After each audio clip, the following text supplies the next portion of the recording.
வாழ்க வையகம், வாழ்க வையகம், வாழ்க வளமுடன். जिए संसार, जिए संसार, जिए समृद्ध. गुरु से श्रेष्ठ दैव नहीं, गुरु कृपा से उत्तम धन नहीं है. मेरे प्रिय आध्यात्मिक प्रेमियों, एनसीआर स्काई ट्रस्ट द्वारा आयोजित इस साप्ताहिक सत्संग में भाग लिए हुए आप सभी को एनसीआर स्काई ट्रस्ट, विश्व समुदाय सेवा संघ और मेरी तरफ से வாழ்க வளமுடன், जिए समृद्ध शुभकामनाएं. प्रेम स्वरूपियों, आज हम लिए हुए शीर्षक है जैव चुंबक वृद्धि यानी त्राटक. त्राटक हठयोग के अंतर्गत शुद्धि क्रिया है. त्राटक का सीधा अर्थ स्थिर दृष्टि. अभी देखेंगे स्काई योग के जैव चुंबक वृद्धि अभ्यास के बारे में. व्याख्यान. यह अभ्यास मनोसमृद्धि कला के आत्मनिरीक्षण के दूसरी चरण में सिखाया जाता है. जैव चुंबक वृद्धि अभ्यास 2 चरणों में होती है. वे हैं दीप अभ्यास, दर्पण अभ्यास. इनमें से दीप अभ्यास के लाभ, जैव चुंबक और इसके उपयोगिता, जैव चुंबक वृद्धि करने का अवश्य पर सोचें. Next slide.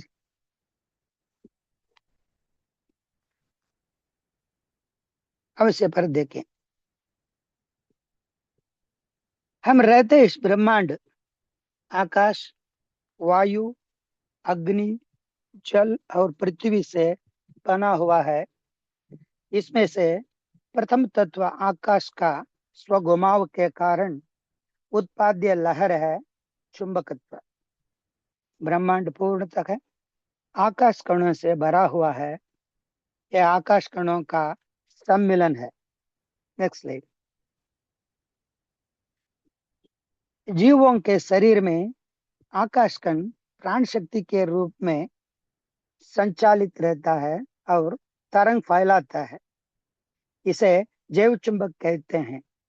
इसके अलावा जीवों को प्राकृतिक रूप से, नेक्स्ट स्लाइड जी, प्राकृतिक रूप से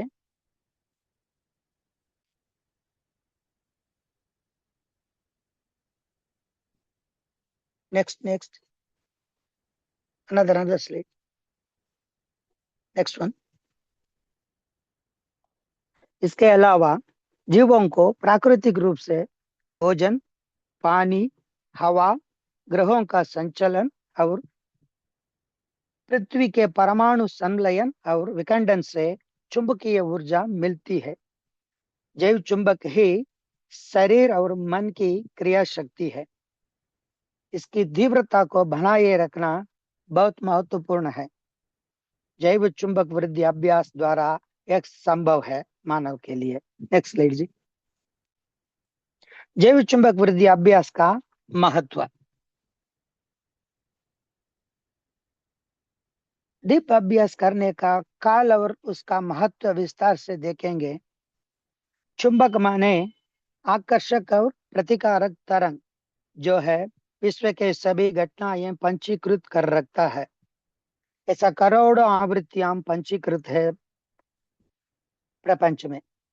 इसमें निम्न आवृत्ति के पंचीकरण अच्छे प्रभाव वाले होते हैं. उच्च आवृत्ति के पंचीकरण बुरे होते हैं. दीप अभ्यास द्वारा निम्न आवृत्ति प्राप्त कर सकते हैं. चुंबकीय वृद्धि अभ्यास बहुत सुबह यानी ब्रह्म मुहूर्त में करना जरूरी है. जी नेक्स्ट स्लाइड. नेक्स्ट. ब्रह्म मुहूर्त में करना जरूरी है. ब्रह्म मुहूर्त है सुबह 3 बजे से सुबह 9 बजे तक का समय है. ब्रह्म मुहूर्त. ब्रह्म मुहूर्त का उच्चतम समय 4:30 बजे सुबह से 6 बजे तक का है। ब्रह्म मुहूर्त का महत्व एवं विशेषता क्या है कि, नेक्स्ट स्लाइड जी। ब्रह्म का मतलब, ब्रह्म का अर्थ है उभरने वाला, मुहूर्त का अर्थ है अनुकूल समय। ब्रह्म मुहूर्त का ब्रह्मांड संबंधी प्रभाव देखेंगे, नेक्स्ट स्लाइड जी। ये ब्रह्म मुहूर्त का विशेषता क्या है कि पृथ्वी सौर ग्रह पथ में प्रतिदिन 16 लाख किलोमीटर की गति में घूमकर एक साल में एक चक्कर पूरा करता, और 1680 किलोमीटर प्रति घंटे की गति से स्वघुमाव घूम के अपना चक्कर पूरा करती है पृथ्वी। इस प्रकार घूमते रहने पर पृथ्वी का एक भाग हमेशा सूर्योदय की ओर रहेगी। तब प्रपंच चुंबक जो है ब्रह्मांड के जड़ वस्तुओं के अणुकणों से निष्कासित होने वाले चुंबकीय तरंग मनुष्य के सिर से पांव तक तेजी से प्रवाहित होगी, क्योंकि रात भर सूर्य किरणों हमें ऊर्जा नहीं देती। बहुत सुबह पृथ्वी अधिक प्रपंचकांत शक्ति को ग्रहण करती है, जैसे कि भूखा आदमी खाना खाता है वैसा है। इससे भी अधिक पृथ्वी के केंद्र में परमाणुओं का आणविक जुड़ाव के कारण रजक यानी लावा उच्च तापमान पर उबल रहा है। अत्यधिक उष्ण के कारण विघटित इलेक्ट्रॉन पृथ्वी के बाहर की ओर प्रवाहित होकर जीवित प्राणियों और पौधों के शरीर में प्रवेश कर जीवन ऊर्जा को समृद्ध करते हैं। और भी अधिक है ब्रह्म मुहूर्त का विशेषता। ब्रह्म मुहूर्त का भौतिक शरीर संबंधी प्रभाव देखेंगे। योग और सिद्धा चिकित्सा के अनुसार मानव शरीर में प्राण ऊर्जा प्रभावित करने वाला 10 नाड़ियां हैं। ये शरीर की आंतरिक ऊर्जा प्रणाली का आधार है। इनमें से इड़ा, पिंगला, सुषुम्ना, ये 3 नाड़ियां बहुत प्रमुख हैं, जो कुंडलिनी जागृत करने वाले हैं। देखेंगे इसके बारे में। इड़ा नाड़ी बाएं नथुने से, नोस्ट्रिल से जुड़ी है। इसे चंद्र नाड़ी भी कहते हैं, जो शीतलता प्रदान करती है शरीर के लिए। पिंगला नाड़ी दाएं नथुने से जुड़ी है। इसे सूर्य नाड़ी भी कहते हैं, जो शरीर में उष्णता पैदा करती है। और तीसरा सुषुम्ना नाड़ी, ये रीढ़ की हड्डी के केंद्र में स्थित सबसे महत्वपूर्ण नाड़ी है। आध्यात्मिक जागृति इसी मार्ग से होती है। श्वास हमेशा हमारे नासिका में श्वास हमेशा दोनों नासिका में समान नहीं चलेगा। हर घंटे इड़ा पिंगला नाड़ी बदल बदल के रहेगी, लेकिन ब्रह्म मुहूर्त में समान चलेगा दोनों नासी में। तब सुषुम्ना नाड़ी खुल जाएगा। जब भी हमारा इड़ा पिंगला समान चलता है, तब तुरंत खुल जाता है पिंगला एवं सुषुम्ना नाड़ी। मन गहरी शांत अवस्था प्राप्त करता है सुषुम्ना खुलने के बाद। उस समय करते कार्य जो भी हो पूर्ण लाभ प्राप्त करेगा। और भी देखेंगे जीव चुंबकीय वृद्धि कैसे करेंगे, करते समय कैसे जीव चुंबक बढ़ जाता है शरीर में, देखेंगे। नेक्स्ट स्लाइड जी।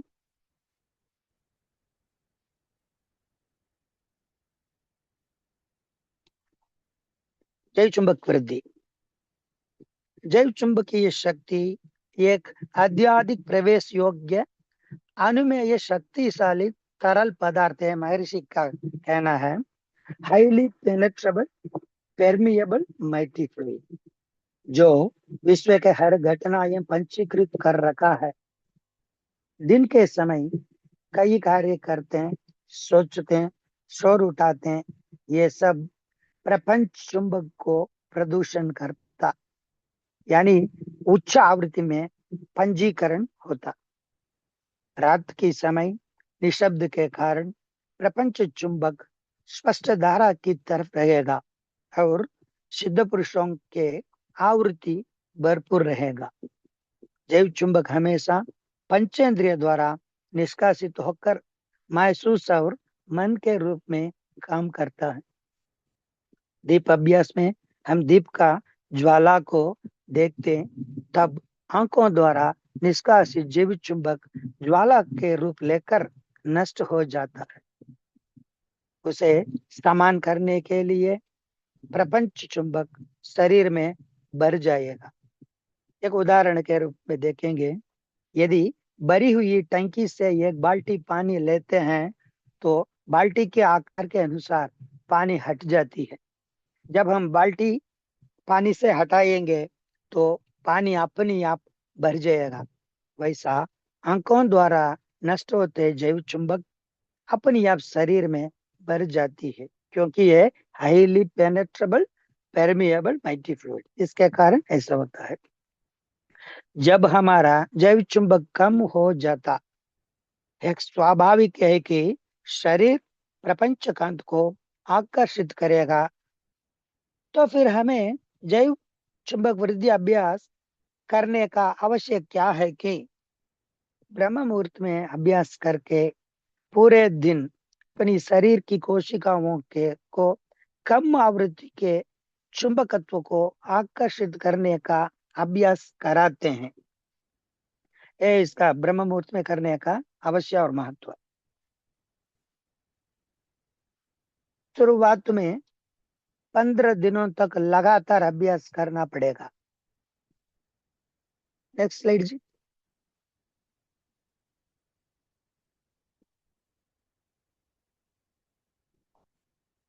शुरुआत में 15 दिनों तक लगातार अभ्यास करना पड़ेगा। दिन के समय हम अपने कार्यों से प्रपंच चुंबक को और जैव चुंबक को दूषित करते हैं। दीप अभ्यास में दूषित जैव चुंबक को नष्ट करके स्पष्ट प्रपंच चुंबक को आकर्षित करते हैं। ब्रह्म मुहूर्त में करके देखेंगे चुंबक के महत्व पर महर्षि के एक कवि। नेक्स्ट स्लाइड जी। पहले तमिल में फिर इसका अनुवाद। वानगांधम शिवगांधम वळम आற்றल मறந்திடில் வழி வேறு இல்லை தெய்வம் அறிவு இவை उणर्ந்திட।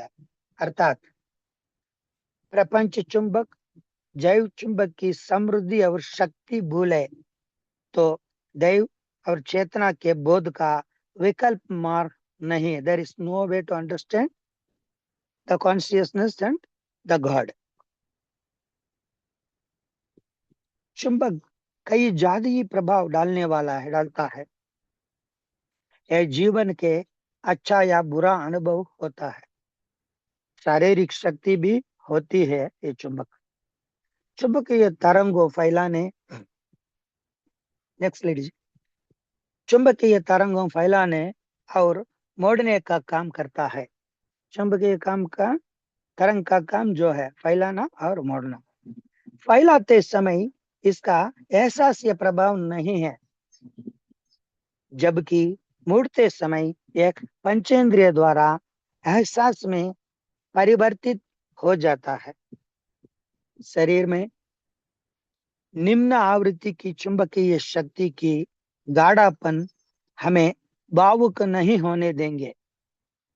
स्वयं और अन्यों को अच्छे करने वाले विचार पैदा हुआ जब हमारा शरीर में जैव चुंबक निम्न आवृत्ति के चुंबक भरी हुई है तो यह संभव है। अब देखेंगे जीवकांत वृद्धि के लाभ। रोग प्रतिरोधक क्षमता विकसित होती शरीर में। प्रतिरोध का मतलब है, महर्षि कहते हैं, शरीर कोशिकाओं से बना हुआ है, वे ध्रुवीय आकर्षण के कारण जुड़ी हुई है। इस जुड़ाव का बिगड़ाव ही रोग। जीव चुंबकीय वृद्धि इस जुड़ाव को मजबूत बना रखता और प्रतिरोध में कार्य करता है। दूसरा है मुख आकर्षण, फेस चाप, चेहरा आकर्षित रहेगा हमेशा। दूसरों को हमारी वाणी, शब्द जो हम बोलते हैं, ये पसंद आएगी। चेहरे चमत्कार रहेगा, ग्लोइंग, ऑल टाइम ग्लोइंग। और इससे अधिक अध्यापकों को हमारा प्रशिक्षण में दीक्षा देने में मदद करेगा। अभ्यासियों को कुंडलिनी दीक्षा में मदद करेगा, दीक्षा करने के लिए मदद करेगा। मस्तिष्क की कोशिकाएं तरोताजा हो जाती है और आंखों में दैवीय शक्ति बढ़ती है। ध्यान करने के लिए बहुत ही उपयोगी है। जिनको ध्यान प्राप्त नहीं होता, वो सही ढंग से ध्यान करना मुश्किल होता, उन लोगों ने लगातार जैव चुंबक वृद्धि अभ्यास कीजिए। सुबह ये करने के बाद दिन भर पूरा काम करके आपके जैव चुंबक को नष्ट करके वो निम्न आवृत्ति को आप आकर्षित करते रहेंगे। शाम एक 15 मिनट 20 मिनट के लिए ध्यान करके देखिए। उस दिन शरीर अचल रहेगा, मन भी अचल रहेगा, आप महसूस कर सकता है। जैव चुंबक कैसे है, प्रपंच चुंबक जैव चुंबक में बदलता है शरीर में, ये सब महसूस कर सकता। मैंने बहुत बार महसूस कर दिया और बहुत परमानंद है, एक अलग तरीका आनंद है। इतना ताजा रहेगा मन और शरीर। एक करके देखिए। और महिला ये मासिक धर्म के समय करना नहीं, ये तो रेगुलर है। शुरुआत में 15 दिन के लिए लगातार करना, तभी आप चुंबक के बारे में एक समझ आपको आएगा। क्या है चुंबक, ये वास्तव में है या नहीं, ये सब आप समझ लेंगे। 15 दिन शुरुआत में, 1 हफ्ते से 15 दिन तक करेंगे। एक हफ्ते में भी किसी को महसूस हो जाएगा। होने के बाद हफ्ते में 2 बार पर्याप्त है। जो व्यक्ति शारीरिक श्रम बहुत करता है, वे लोग दैनिक अभ्यास में ये पालन कर सकता। कुंडलिनी योग अध्यापकों जो है कक्षा आयोजित करता है, दीक्षा देने के लिए कोशिश करता है, दीक्षा देता है। ये लोग सब हर दिन चुंबकीय वृद्धि अभ्यास करना अवश्य है, तभी वो प्रैक्टिशनर्स को महसूस होगा चुंबक के बारे में। और अंत में इस अभ्यास को किसी प्रशिक्षित योग मास्टर के अधीन कई योग केंद्रों में क्रम से सीखना जरूरी है। मैं इसमें कैसे करने का क्रम या अभ्यास का क्रम नहीं बताया। ये एक कई योग सेंटर जाके वहाँ क्वालिफाइड टीचर से सीखना और लगातार करना, तभी आपका जीवकांत वृद्धि बढ़ेगी। मन डगमगा नहीं डगमगाएगा और शरीर भी शरीर में स्फूर्ति रहेगा। आपकी प्रतिरोध शक्ति बढ़ती है। दैनिक कामकाजों में हम कई व्यक्तियों से संपर्क करना पड़ता, उन लोगों से हित से बात कर सकता, उन लोगों का मदद मिलेगा काम में। ये सब वास्तव है। ये करके आप महसूस करना, करके देखिए, ये बदलाव तो आपको महसूस हो जाएगा। इसलिए जो भी व्यक्ति कुंडलिनी योग में कुंडलिनी शक्ति को महसूस करना चाहते हैं, उन लोगों का बहुत बहुत उपयोग है जीवकांत वृद्धि। दिन में 10 मिनट, सिर्फ 10 मिनट सुबह करके देखिए। ये ब्रह्म मुहूर्त करना बहुत बहुत अवश्य है, यह बहुत फायदेमंद है। और 6 बजे सुबह 6 बजे के बाद करने से करेंगे, फिर भी इसका इंटेंशन तो बहुत कम रहता है, percentage of intention will decrease. So हम सब ब्रह्म मुहूर्त में ये करके धन्य बनेंगे। महर्षि के आशीर्वाद हम सभी को मिलते रहेंगे। यहाँ तक मेरी वाणी को मैं समाप्त करता हूँ। आप सभी को வாழ்க जय समृद्ध शुभकामनाएं। வாழ்க வாழ்க।